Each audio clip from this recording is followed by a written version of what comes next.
Good morning. It is Friday, September, I don't know, whatever. September 7 or 6? Something like that. I don't know. The years click by now. So, on my way to work again. Got a 3-day weekend coming up. Yay! I'm going to buzz over to the mountain cabin. Yeah, Stalin. Actually, it is a little cabin my old boss has up in Empire, Colorado. So, it's really cool. And I'm getting the Tesla again to rent. So, on Turo, which is very cool. If you want to sign up for Turo, if you don't know what it is, first, I was just making sure all my screws were tight. Yeah. First, again, I guess I should say who I am. This is Bill. It's the Bill Show, reinvented. Bill Show Raw. I used to do a podcast a long time ago called The Bill Show. It's when I was at Expo in Kansas City, the Expo Design Center, the high-end, all special order Home Depot. I was a project manager there. And we had designers and project managers, and we installed almost everything. We did, the nice high middle income remodels. And one of the design manager, who's over all the designers, one day we were having a discussion, because I'm a Scorpio, fairly strong-headed, strong-willed, whatever you want to call that. Sorry, I need more coffee this morning. But we got into a conversation, and she goes, well, it's not all about Bill. It's not the Bill Show. Sometimes you got to, and I'm like, oh, I love it. Love it. And that was, 2001. So almost 20 years ago, children. Yeah. Anyway, so before the iPhone, before real cell phones. Oh, no, actually, we had cell phones. At Expo, we had these little Nextels, if anybody remembers that beep, beep. And they were like a walkie-talkie cell phone. And they would all the time buzz us as project managers. We'd be in the field or something. We'd be in a client meeting at the house, and we'd be beep, beep. Hey, Bill, blah, blah, blah. It's like, call me on the phone. Don't Nextel me, or wait for me to respond, because if I'm with somebody. Anyway. So, welcome back. 20 years later. No, I didn't do the podcast that long ago. But the podcast was after Katrina. So I decided keep watching all these YouTube videos and shit of people doing different things, and sorry, distracted. Thought, well, why not video my life again, or at least the morning drive? So driving with Bill, it was all part of the show. So because I was doing long commutes from Kansas City down to Biloxi Gulfport after the storm. So I decided, what the hell. So, what's going on today? 3-day weekend coming up. Yay! Sorry, we already went over that. It's going to be really nice. There's a big dump truck. There's a lot of those been around. Like, oh, douchebag. Minivan without a turn signal. Fucking breeder wagon. But there's a car going up front, going really slow as we're trying to get to the I-10. I hate slow people. They are so annoying. It's like, go! I need a license plate, but I'm not a personalized plate. But I'm not quite sure how many O's I would need to be on there to have go written across it. Because if you ride with me, you will hear that phrase spoken so many times. Ooh, bravo. Ooh, fuck me, BMW, I think. I don't know, I can't tell. It's either a Honda or a BMW. They almost got hit. That would have made an interesting video.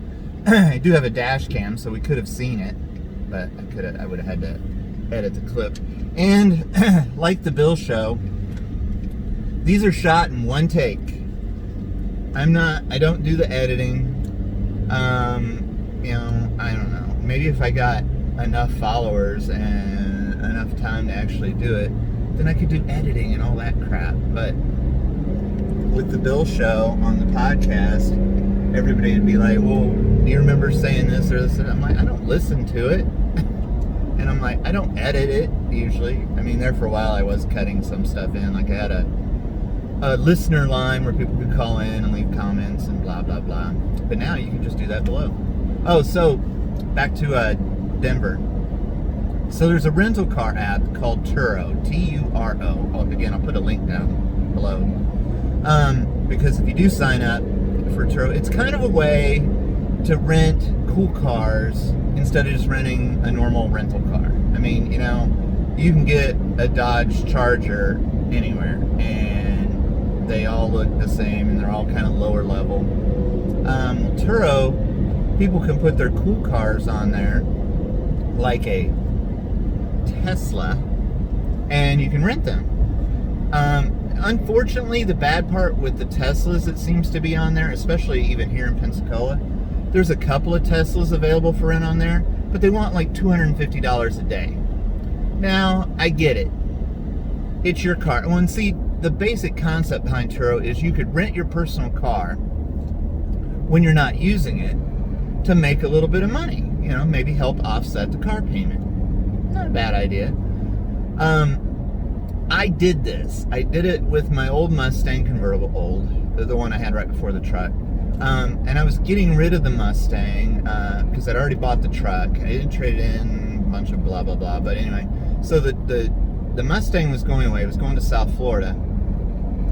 But I was waiting for them to get that part in line before I could send it. So for about a month-ish, maybe two, I had two cars. So I'm like, well, what the hell? Why don't I rent the Mustang out on Turo? Why not?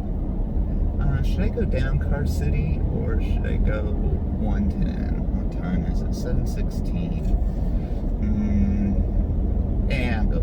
There's two big slow trucks almost in front of my Car City exit. So, all right. So I had the Mustang, and I was like, what the hell? I might as well put it to work. I think I will go Car City. I'll put it to work for me and see if I can't make a couple of bucks off of it before I get rid of it. Well, the problem is with renting your personal car on Turo is you're usually attached to your vehicle. It's like, I like my car. I love my truck.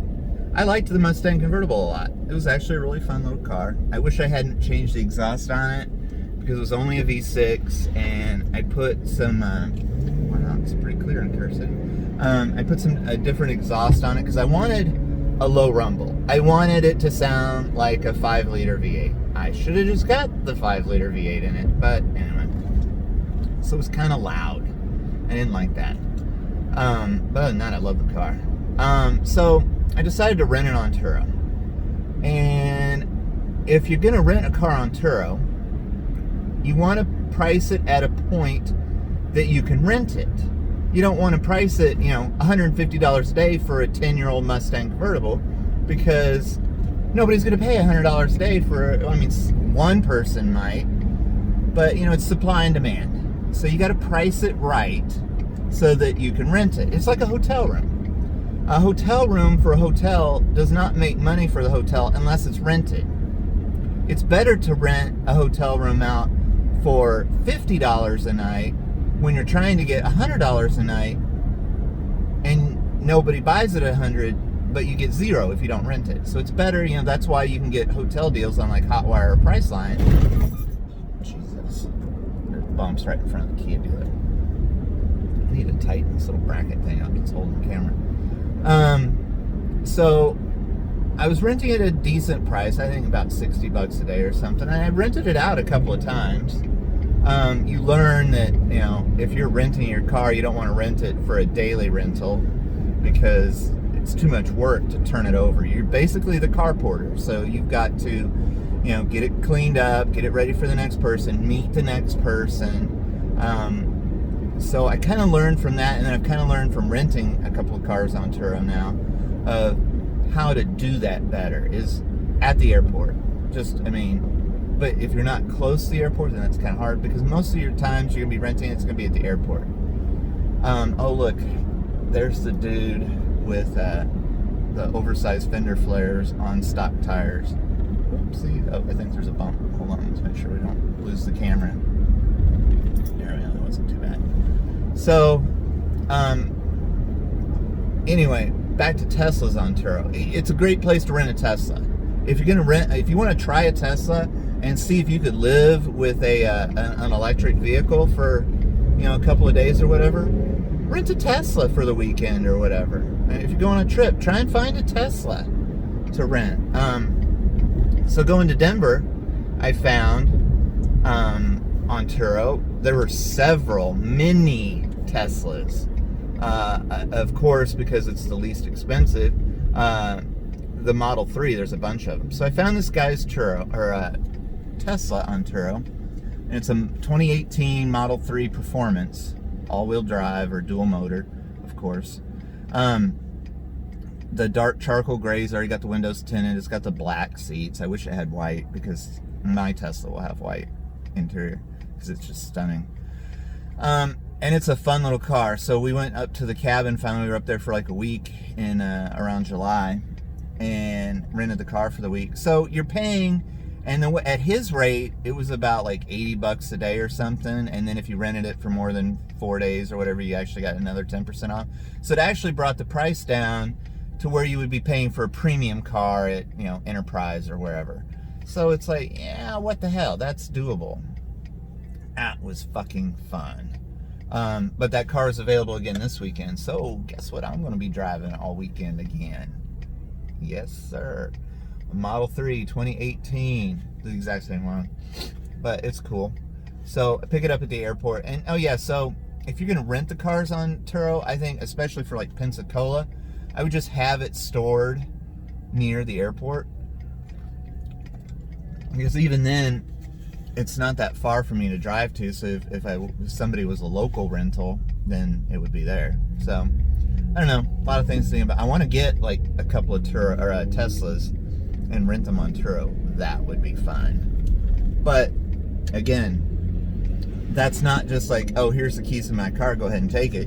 Don't worry about the trash in the front seat or whatever. No, so you got to clean it. But I did learn renting the Mustang out here. What the hell is that? Oh, it's a freezer outside. I did learn that people don't necessarily treat your car like they're borrowing their best friend's car. And if they do, they need to be killed for the way they do it. First thing they do, it seemed, and this happened more than once, because I rented it like maybe 5 times. They would get those stupid little air fresheners and hang them there. It's like, it's not your car. It's a rental car that you've got for like 2 days. You do not need that fucking air freshener in here. They stink. Anyway, so that's kind of that story. Oh, so, but it's really hard, because even though you're renting it, what the hell is that? Wolf. That I like. Sorry, it's squirrel. So,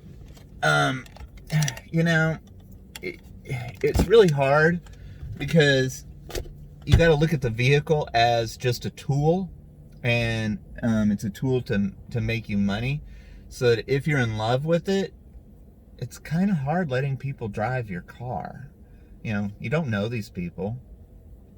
So dude in Denver has actually got 2 Teslas. He's got a Model 3 and a Model S, an older Model S, and he keeps those rented on Turo, and that helps pay for his Model X that he has at home. So that's a pretty cool gig. But I guess now he's using a different guy or a service to help him manage the cars on Turo, because it can be a job. Even one car having rented out, because all of a sudden, if you got to learn how to set all your parameters in the app, so that if you're renting it, that you've got enough room for yourself to get home, clean the car, and then meet the new people to pick it up. And it's like, Now, fortunately, well, not fortunately, but with this COVID stupid shit going on, they've been encouraging kind of a remote pickup. So, and like they're doing with the Teslas, once I get into the airport, I upload a picture of myself with my driver's license and a close-up of the driver's license, and so that gets you so that you can access the car. Some people, I guess, when they're renting their cars out on Turo, actually put that little lockbox on the window like a car dealer, and so then they give you the little combo so you can actually unlock it and get the keys. Nice part about a Tesla is there are no keys. It's a little credit card size card for a Model 3, or it's the little key fob for the Model S and X. So you can just stick the little credit card in like the cup holder, and then you can remotely unlock it from your phone, which is really cool. And then boom, you're unlocked, and they can get in, and then you take the little credit card key and you set it. There's a little special place right between the two cup holders. You just tap it there, and that'll let the car start, or not really start, but go. And then you can tap it on the B pillar to lock it and unlock it from outside the car, because there's a little sensor out there. So it's kind of cool. But it's really fun to rent those things and to rent the car. But so he's distanced himself from these cars. They're not his babies, because if you're a car guy or gal, you know, that's your baby. You don't want, sorry, I'm facing right into the sun. I just pulled up to work. So, you know, you got to be careful about renting your baby out, because if you're attached to it, you're just like, and you know, so you got to assume, you know, it's going to get a couple little scratches or whatever. Of course, you can pick different levels of insurance to cover yourself as the rentor, and then the rentee can, you know, buy different levels of insurance to cover them, or they've got their own car insurance. But you know, so it's it's a risk, but you can't be in love with your car and rent it out, I don't think. So, you know, people that just look at a car as, hey, it's, you know, it's a Ford Focus, I don't care about it, then sure, rent it. But if you really care about your car, like if I had a Model 3, which I will once this, I love my truck and there's nothing wrong with it, so I can't get rid of it. But next vehicle, you know, in a couple years, when it's about time for this one to go away, then I will be getting a Tesla for sure. Because those are just so fucking cool. And they're electric, which is just like a bonus. I don't even care that they're electric. They're just badass. But part of what makes them badass is that they're electric. And boom! You are so fucking fast in those things. It's so cool. So anyway, it looks like it is about time to go into work. I need to put my little sunscreen up. You want to follow along? Why not? Alright, like, take this thing. I'm going to take that to Denver and film a little trip. Oh, where the hell is my sunshade at? There it is. I put the sunshade up. Oh, so that's the back seat of the truck. Pretty exciting, huh? So, alright. Have fun, y'all. Thanks for watching. Make sure you...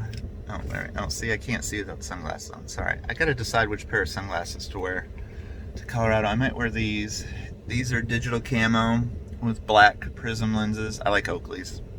I've got regular Realtree camo with orange logos and the red-orange lenses. I might wear those. I can't remember which ones I took last time. I don't know. Or I got the blue ones. Or the white ones. I don't know. Alright, y'all. Have fun. I gotta go because gotta make some coins so that I can pay for Denver. Anyway. Have fun, y'all. Thanks for watching and listening. Maybe I'll upload as audio programs the old Bill Show. So, the Bill Show in syndication. That's scary. Alright. Talk to you later. Bye.